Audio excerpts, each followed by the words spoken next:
Good afternoon. Hello, good afternoon. What's your name and where? Well, we know where you're calling from, but which part of South Africa? Cape Town. Okay, Coach superb. Ade. Ade. Yeah. Okay, Coach Ade. Yeah. Welcome. Thank you for calling. I speak extensively on the Nigeria-South Africa xenophobia issue on TikTok. I speak extensively about it. There are a number of factors. Mm-hmm. Okay. Number one, elections. Yes. Anytime the election is coming up, the South African politicians know that the bulk of their black people, who are the majority of the electorate, are xenophobic. So that is the reason why the ANC and Cyril Ramaphosa cannot say anything, because the moment they say that stop what you're doing, we don't like, and they start arresting their leader, they lose votes. Because they've lost votes in the past over their stance on immigration. Yes. And that is why they have to form government of national unity, because they didn't have enough votes to form a government by themselves. Okay? That's number one. Number two factor that is causing this thing is envy and jealousy. They were comfortable with living their lives, collecting grants from the government and smoking and drinking from morning till night. They were comfortable with that. But the moment immigrants started coming in from other parts of Africa, which they believed Bantu education taught them they were better than those immigrants from other parts of Africa. And this, Coach Ade, if I may interrupt you, you make such an excellent point, because this is the thing. I did ask, do South Africans see themselves as Africans? They clearly don't. I mean, not all of them, but majority of them. Keep going. Yes, they believe. Okay, let me give you a backdrop. During Bantu education, during the apartheid, when there was Bantu education and all, the apartheid government made them to understand that yes, you are under apartheid, but the other Africans are living on trees; they are not educated. Yeah. So they had that impression. So when freedom came and other Africans started migrating to South Africa, they saw doctors, they saw engineers, they saw lawyers, they saw business people. And they said, but you said we were better than these people. So how come they are taking over our country? They are the best doctors in our hospitals. They are the best teachers in our schools. They are the best engineers in our engineering companies. And they are the best lecturers in our universities. These are people we were supposed to be better than. And that actually caused a kind of friction. In fact, that a Nigerian buys a car, they get jealous. And they say, no, if we were not for South Africa, you would not have bought that. I've stayed in this country for 20 years. I speak the language. Which one do you speak? There are many. I speak Zulu, actually. Okay, you speak Zulu. Okay, go ahead. Yeah.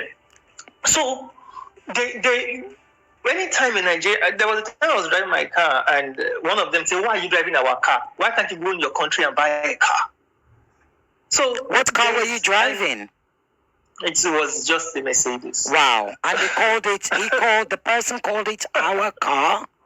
Our car. Is he or she aware that Mercedes is German? Because I was driving it in their country. Basically, they felt like I would not have succeeded if they refer to other African countries as shit holes.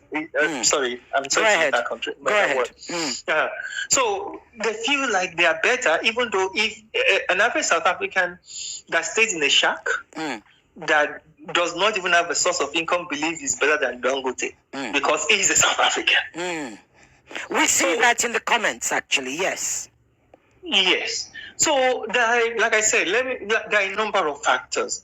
And among them also is poor education. You only need 30% to pass in high school. I was a teacher, so I know. Yeah. So, in higher grade, you only need 30%. By the time you make 30% throughout all your subjects, you are passed. It's incredible, isn't it? Yeah. What? I said it's incredible. That's just incredible. Yes.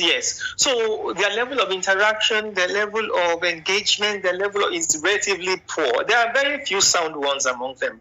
But the bulk of them the only thing they have to be proud of is the fact that they are South African. And I think foreigners from other African countries are taking over. Let me not take all your time. No, Coach Ade, before you go, I've got questions for you, my brother.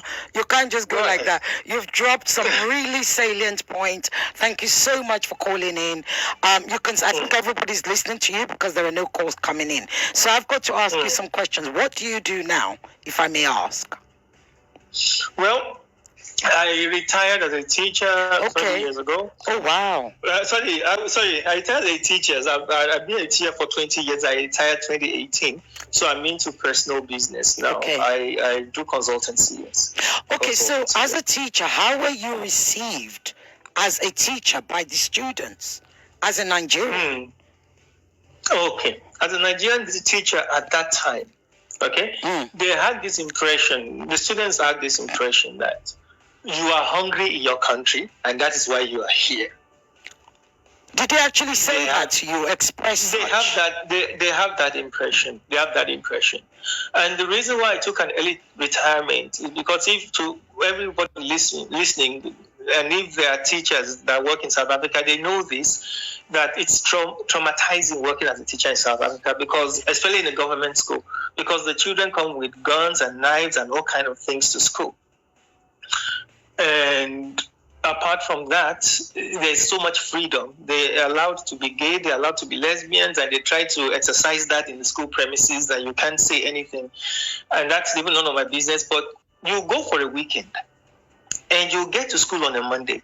2 of your children have committed suicide because they were not happy with what their father did to them and all those kind of things. So all those traumatic experiences and the dangers attached to being a teacher in a government school made me to take an early retirement.